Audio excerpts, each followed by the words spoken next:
Women don't talk about money the way we should. Not honestly, not openly, and not with each other. But that's changing. I'm Syama Bunten, founder of Wealth Catalyst. And Getting Rich Together is where the conversation lives. Every week, a different woman, a different path, and a conversation that will change how you think about your own financial power. This community is growing and you belong in it. Please subscribe so you never miss an episode and leave us a 5-star review so more women can find their way here. Now, let's get rich together. I am here today with the incredible Alicia Umpierre. Alicia, you are a brilliant woman, working with innovative companies at the cutting edge of biotech and life sciences, being a patent attorney, having a Ph.D. in chemistry. It is so incredible to meet someone who has worked as a scientist before moving into law and being someone who's been able to understand innovation, not just as an abstract idea, but really, I think, from the lab bench to the boardroom. You have an incredible purview and insight. I'm so excited for this conversation to not just hear about the brilliance of what you do today and the fascinating work that you do, but to really learn more about this incredible human who has really built this beautiful life and all of the things that bring you to this conversation today. So thank you so much for being here today on Getting Rich Together. It's a gift to have you. Thank you so much for having me. So Alicia, take us back to a young girl, maybe one who wasn't wearing such fabulous blouses. I love your top today.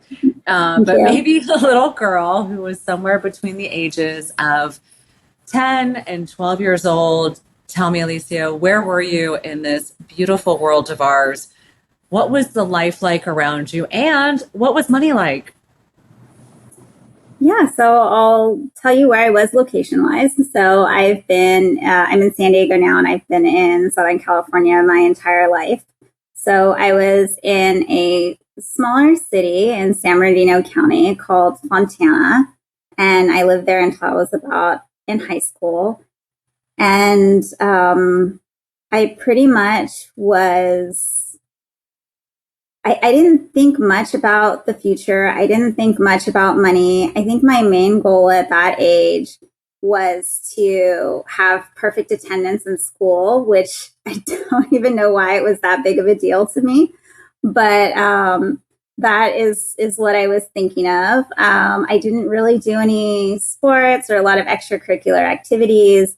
It was really just going to school, doing my work, not really thinking much about the future at all, not really thinking much about money, because in that situation, everyone around you, in middle class is kind of in the same boat. You don't really think about it until you go out into the world and you see the differences in different classes, that you understand kind of where you fit in the world.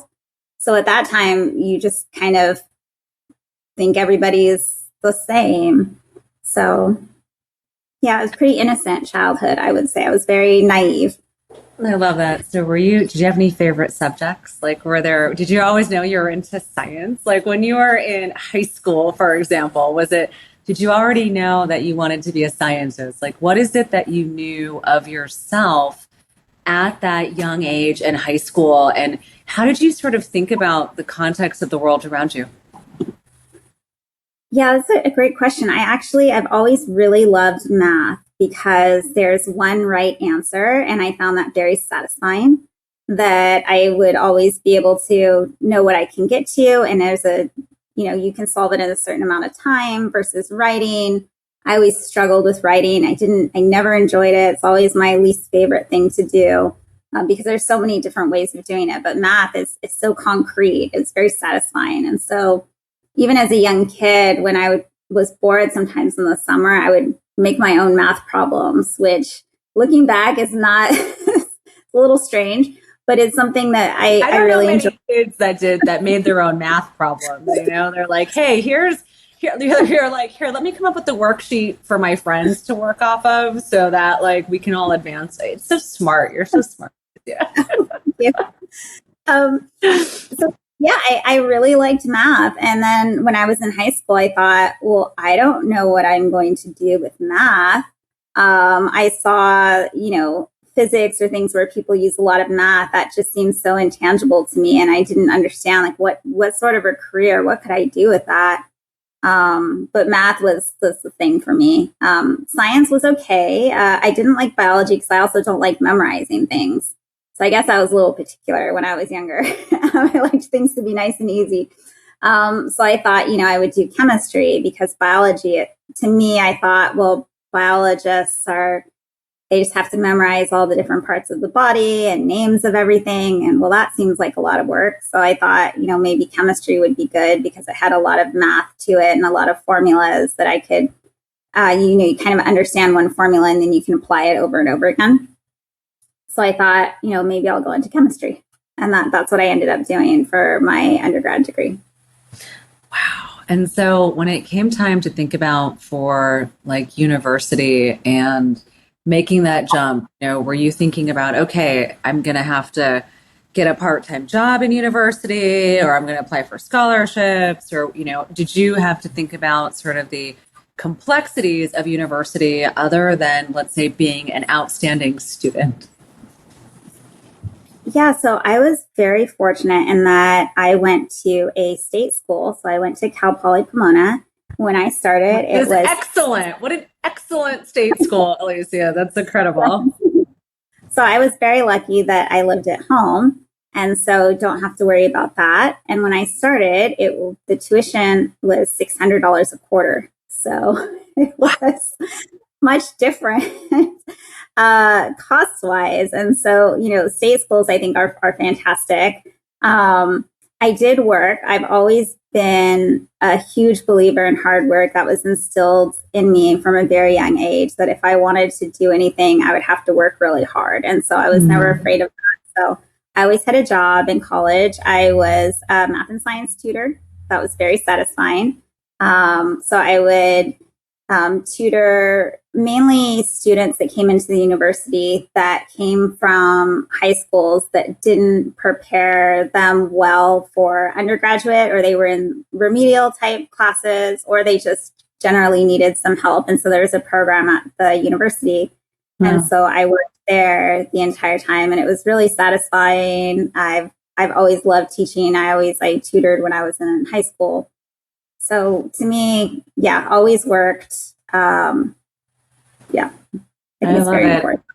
And when you were working, like, had you, in terms of like what you did with the money, was it like Alicia the saver who was like, all right, I'm saving it to build an empire? Was it going towards fabulous things? Like, what were your early sort of like ideas, I guess, around money?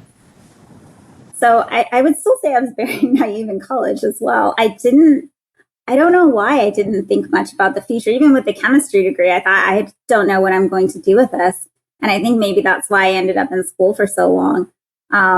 But I should have saved it. Did I? No. So I think that was the wrong choice. I didn't really have an understanding about what I would need in the future. You're young, you're 20, you think, I'm just going to think about the here and now and right now. I mean, that's what I did. I think a lot of kids do that, but some of them, there are a few, Alicia, who are like, I knew I was building the empire at 19. And I'm like, how did you know? Well, tell me a little bit about, emerging yourself outside of university. How did you start to establish yourself in the world, and what were some of the options and like opportunities presented in front of you? So I really didn't know what I wanted to do with my degree. I was extremely fortunate, and that's why anytime somebody needs mentoring, I'm always open to talk to them, because I had no idea what to do with my degree and what I was going to do, as soon as I got out. And so when I was in college, I was part of a program that gave a lot of mentorship. And what my mentors told me to do is that say, you're a chemistry major, you need to do research in a lab. That is what your job is going to be in the future. That is what you need to get experience doing.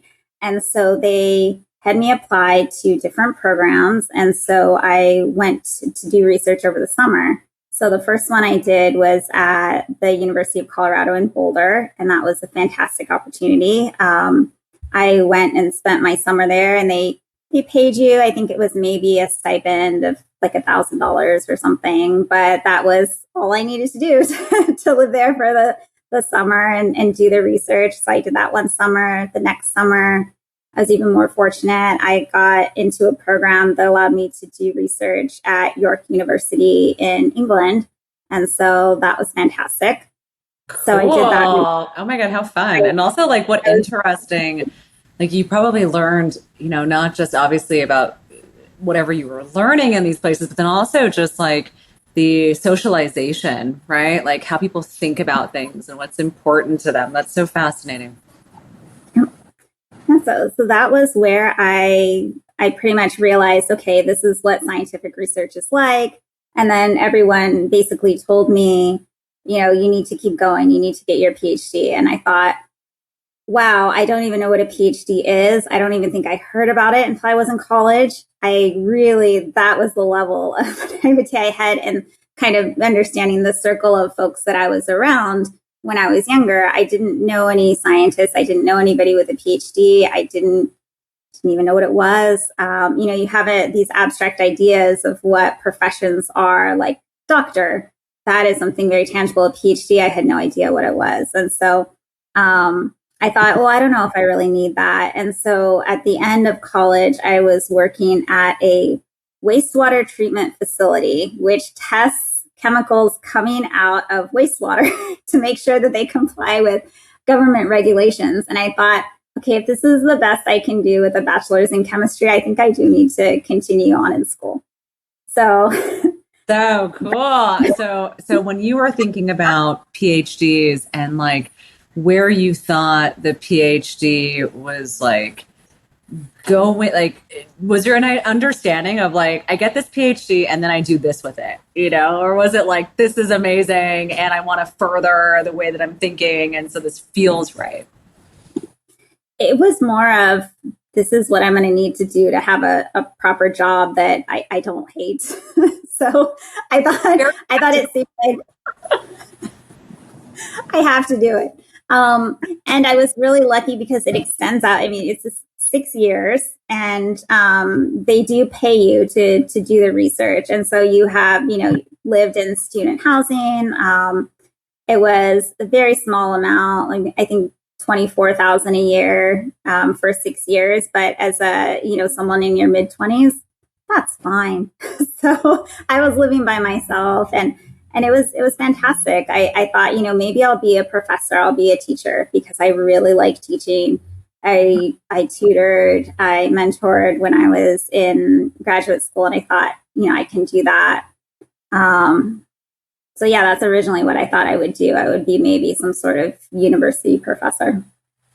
I mean, and so then as you were then, embarking on your PhD and started to sort of go down that path, I mean, you have such an interesting background, Alicia, from, getting your PhD in chemistry and then just a few short years later going back and getting your JD, which is like, really, really kind of incredible. So talk to me a little bit about some of your experiences and like, what was it like for you, after getting your PhD and sort of launching yourself a little bit into the world?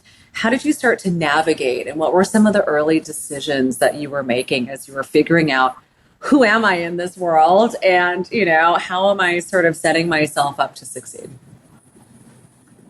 Yeah. So I started when I graduated, I was just looking for jobs as a scientist, and I was lucky I found one, and I worked in science for a little bit doing infectious disease research, which is what I had done during my PhD. I really didn't enjoy working in a lab, and I always thought I want to do more than this. And I think that that's what's always pushed me throughout my life, is that, I see the current opportunity or the current situation I'm in, and I think I want more. What can I do to get more? And so my thought was, how do I get out of the lab? How would I maybe be in management or starting making some of the decisions at these biotech companies? And I realized that wasn't going to be easy, and maybe I wasn't well suited to be in one of those positions. I definitely didn't see it at the current company I was at. So I started looking at alternatives and seeing what else can I do with my scientific degree that doesn't have me behind this lab bench testing, samples that have HIV in them. I didn't like doing that. It was dangerous. It wasn't fulfilling. I really didn't enjoy it that much. And so then I thought, okay, law, maybe I can do this. And so I basically went online and I looked at all the different law firms in the San Diego area that were hiring someone with a scientific background, and I applied to all of them. And what were those kinds of roles? What did some of those roles look like that you saw? So they were scientific advisor or patent agent roles. And they were basically saying, we need someone with a technical background to be able to help translate scientific inventions into patent applications so that they can protect their inventions. And so they need folks with higher degrees so that we can understand the science and then help them protect that. And so that's what I was looking for to I read, it would be fantastic because I could read about all these cool latest and greatest innovations. I don't have to do them myself. I can just learn about them and then summarize them and help them get their patents. And so that seemed very appealing to me. Oh, I love that. And so as you're then sort of advancing these decisions, right? So then you apply for this job, you apply to all the places, and then what happens? I got a call for an interview and they said, if you're really serious about this, you need to take the patent bar. And so I said, yes, I am definitely serious. So hung up the phone on that interview, signed up for the patent bar. 2 months later, passed the patent bar. Coming out of the testing center, I immediately called the HR person at the law firm and said, I passed the patent bar. I am dead serious about I want this job. So, and I was lucky enough to get hired about a month later. Oh my God, that is so exciting. And also one of those things that I think is, it's so amazing for you to be able to find a place that's sort of commensurate with your own interests, this idea that you had to how do I expand and realize, and being young and self-reflective is not always easy, right? Sometimes it's jarring to be I thought I wanted this, then I didn't. And, how do I start to uncover these layers of who I am and, what it is that I'm doing? And I think it's really, really incredible that you were able to make this transformation and then sort of find yourself in a space that ended up feeling more at home with your heart, in terms of where you wanted to be and spend your time. So how did things sort of unfold at this job? And tell me a little bit about some of your inflection points or experiences along the way. Yeah, so I really enjoyed it. I had fantastic mentors that were attorneys that had a similar background than I did. And they really took me under their wing and helped me, staffed me on cases. I realized, wow, this is where I fit in. This is what I want to do for the rest of my life. And I realized that I'm not going to be able to move up as a patent agent. That's pretty much, that's all the level you can do. You can't give legal advice, right? So I said, okay, I've got to go to law school. And I realized that's the only way I'm going to advance where I want to advance at the firm. And so I decided I'm going to do it. What complicated it a little bit was that I was in my 30s and I wanted to have children. So I thought, I'm going to have to do both. And so I had my first son, and he was about a year and a half when I started law school.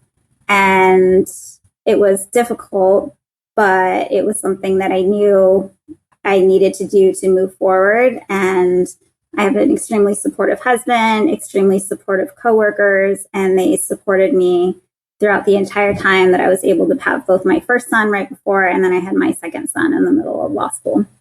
Wow. That's a big deal. That's not, I mean, that is quite, it's so incredible to have such support around you, but also be able to have such conviction around, this is something that I'm feeling called to. And even though, universe is going to ask of me some hard things here, I know that I can sort of rise up to those challenges.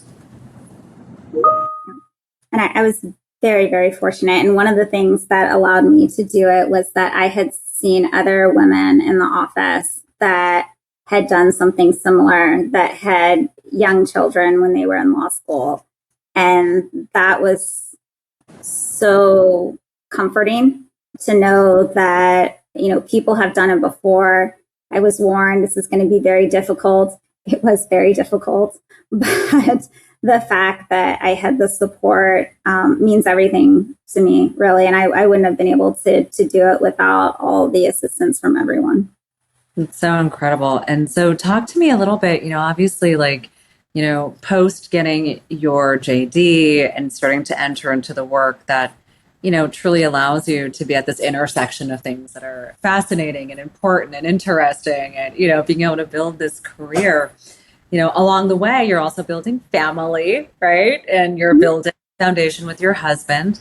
How did you guys together sort of start to think about financial decisions, post your degree, now that sort of like we're now fully in the build mode, right? Like you got a lot of degrees now, you're brilliant, that.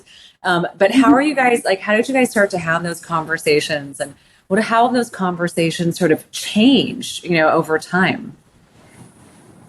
I think originally our goal was a home. That was something that we really wanted when we got married. We said we want to have a house. So it's very expensive in San Diego. So I think we were just focusing on save, save, save. And so I would say most of the past few years, that's really all we focused on. Again, naive, right? We're very, very focused on one aspect, but that's really what we did. We didn't spend a lot or, do anything elaborate. We enjoy ourselves, but we thought, we really want a home, and it's really important for our kids to be in good schools. And so, we basically just did that and saved and saved and saved until about a year ago, we actually, moved into finally a house, which is nice. So the kids have a backyard.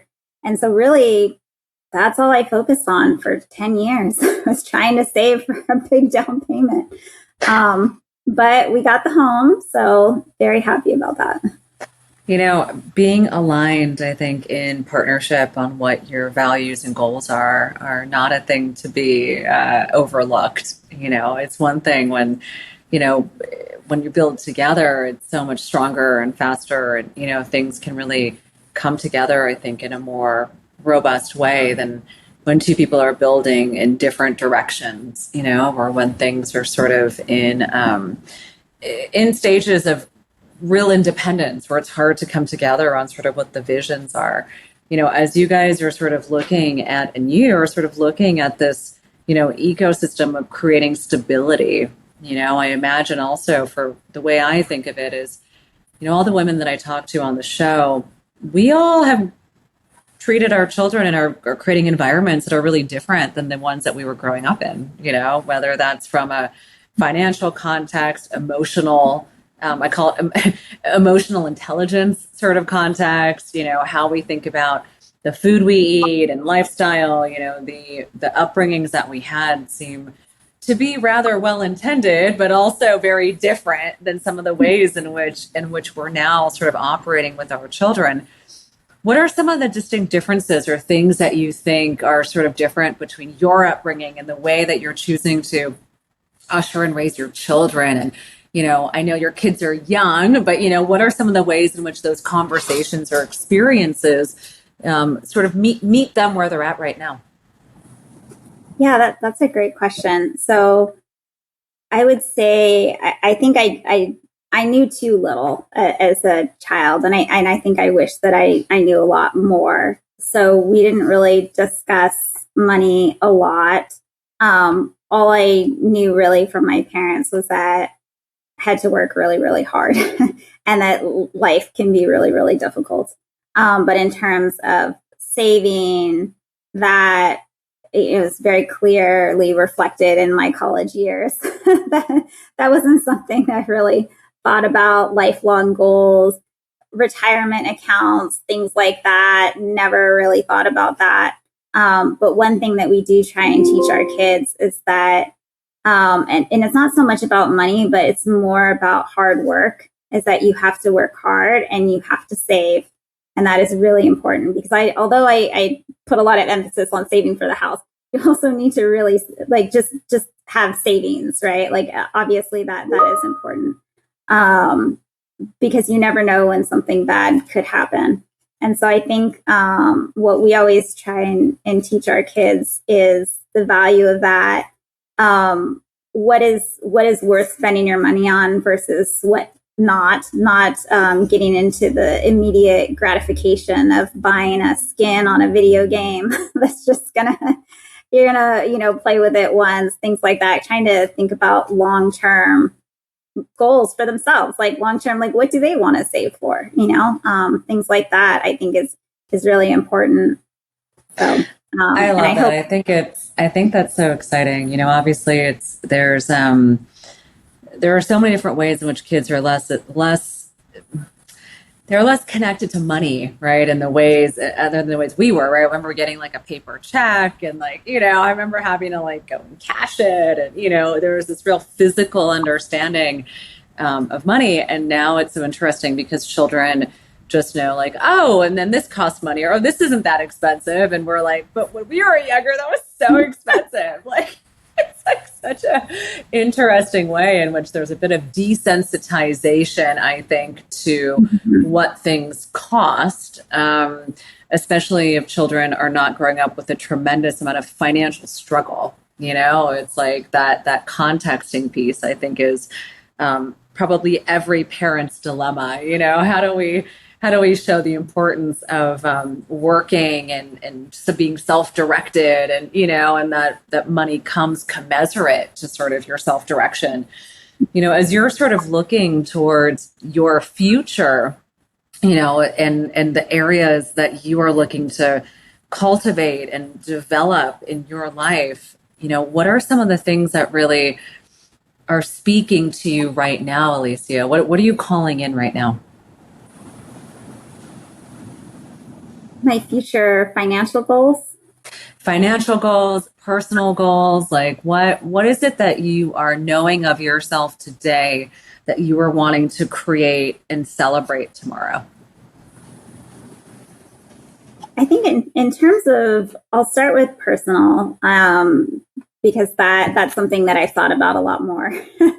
And the personal is I really want my kids to be happy and successful and self-sufficient when they grow up. And that is something that, I've seen a lot of family members and associates that have struggled in that aspect.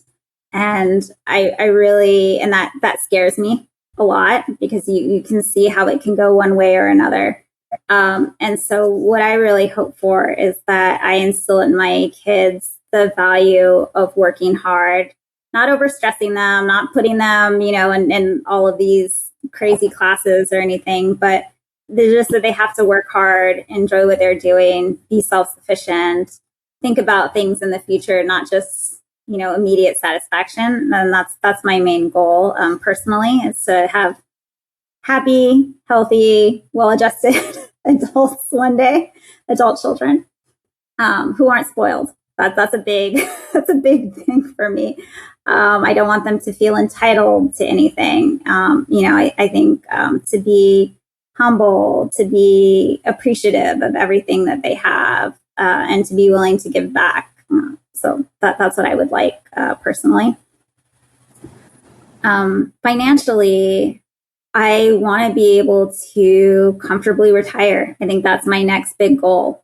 Um, I my dad has worked since he was a kid. He was a farm worker. He's an immigrant, and he worked picking in the farms from a very young age, and even in high school and beyond. And so um, I see all of the work they had to go through, and he's worked his whole life. And when I was younger, he was always like, "Yeah, I'm gonna work until I die." And I think, that mentality for a long time too. I'm just going to keep working and working. I can do it. And now I'm getting older, and I'm seeing my dad get older and seeing the toll that took on him. And I don't want to be in that situation where I am just working to survive in my 70s. I want to be able to be comfortable enough to take a break and rely on a nest egg. So I think that's really what I'd like for myself financially in the future. Just I love that.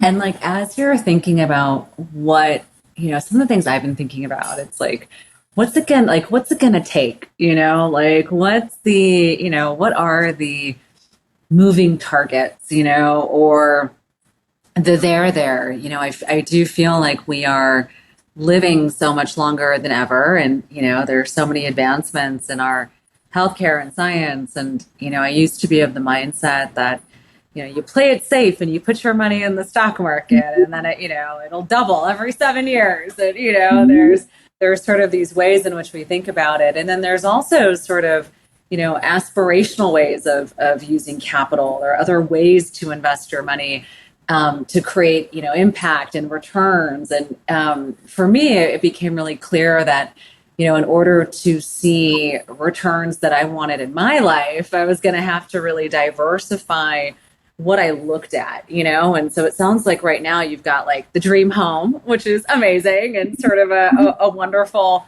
place to nest and maybe grow old in. And it sounds like you guys are also savers and, kind of making sure that there's enough there. Are you guys also, is it public equities? Are you thinking about other things? Like, how are you looking at sort of the financial ecosystem, I guess? I'm very conservative financially, I would say. It is, right now, a lot of my money is actually in my 401k and in savings and in a high yield savings and in CDs. In terms of investing, some small investments here and there, one of my goals is obviously trying to, as you mentioned, diversify and try and find other ways of getting money, because the 401k aspect is not, it's not aggressive, right? The return is not very high there. So that's something that I am trying to look into a little bit more with my husband, but unfortunately it's, our background is just not there. And so I've looked at different financial advisors, and it's interesting because everyone promises you everything, right? And it's like, who do you trust? And not having a strong network, I think, of folks that I can trust with that aspect, not knowing that, my parents or this person used this person and I can trust them. You just kind of feel a little lost sometimes. It brings up such an interesting, thing, which is, when it comes to navigating the world of money, if you're not a financial professional, it really is difficult to get into the rooms and to start to understand how things operate together like a jigsaw puzzle. And then also, what are the right pieces to the puzzle? It feels like if you don't have that in-network family relationships, and things like that, it's tough to navigate. I know that just from my own personal experiences. It's one of the big reasons why we started the Wealth Catalyst ecosystem, was because, how do you know what is available to you?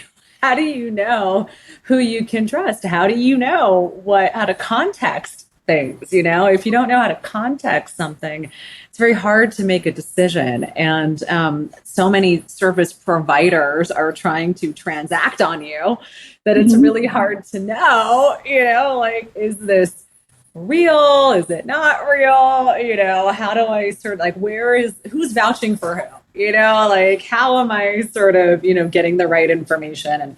And, it's really interesting to bring that up because that is exactly on the nose of why we created this platform. Because it's like, how do we sort of have that in network trust and sharing opportunities?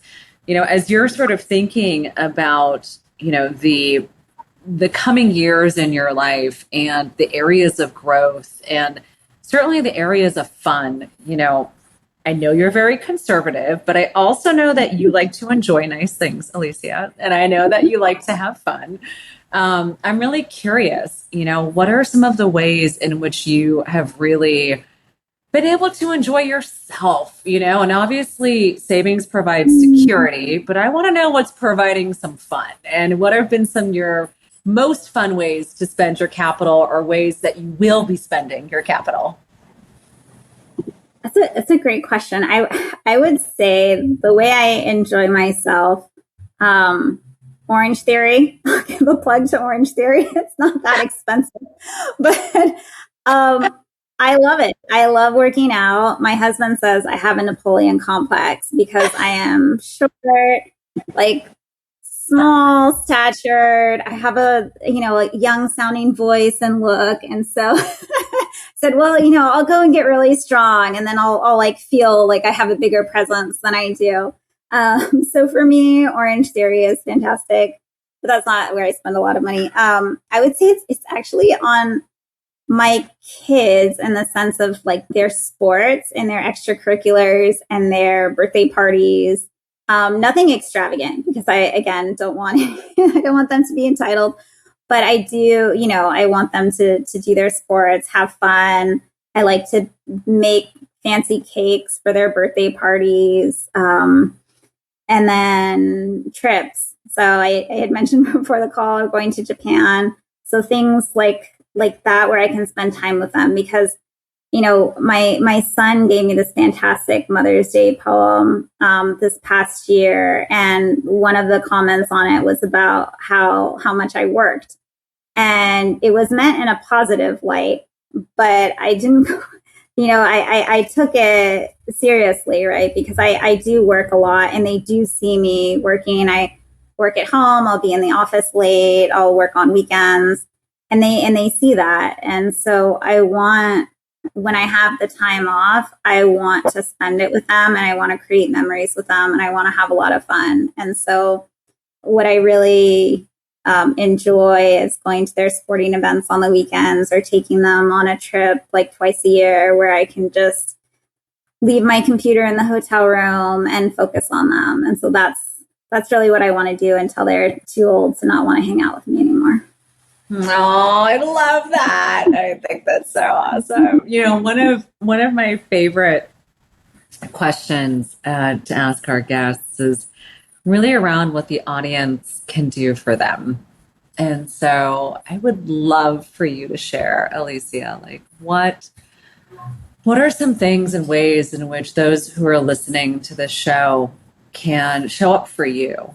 What are the things that is it a recommendation? Is it, something you want us to read or some visibility or a mindset or anything? What is it that we can do to help support the things that are important to you? I would say I have two. So the first one I would say is in terms of how you approach people and the implicit bias that everybody has when they first meet folks. And so one of the things that as my husband mentioned, maybe I do have a Napoleon complex, but I've always had trouble being taken seriously from the jump. I think that once people realize that I have these credentials or once they've seen, oh, she's worked on this deal, okay, now I can trust her. But just showing up in a room I don't give that warm, fuzzy feeling that, a big CEO is going to say, oh, okay, this is the attorney that I want handling my stuff, right? And so for that, and I know that a lot of my colleagues feel the same way, whether it be because of their gender or because of their, background. I think being more open-minded and realizing that, everybody comes with different situations. There's just try not to be too judgmental. I think when you first meet folks, I think that's one thing that would have helped me a lot my whole life and would have made me feel like I had to push a lot less. I always felt like I had to be the one that was most prepared in the room. I had read everything, gave everybody the download before the meeting because I was afraid that people would think that I wasn't, pulling my weight or I wasn't prepared or something. I always had to prove myself. So I think helping folks change their perspective on that, I think would be really helpful. And that there's a lot of attorneys out there that aren't like the ones you see on TV that go to the courtroom and have the big fancy suits and they're like tall and amazingly good looking. There are other ones like me. So you are amazingly good looking. So I don't know what you're talking about. I'm so sweet. Thank you.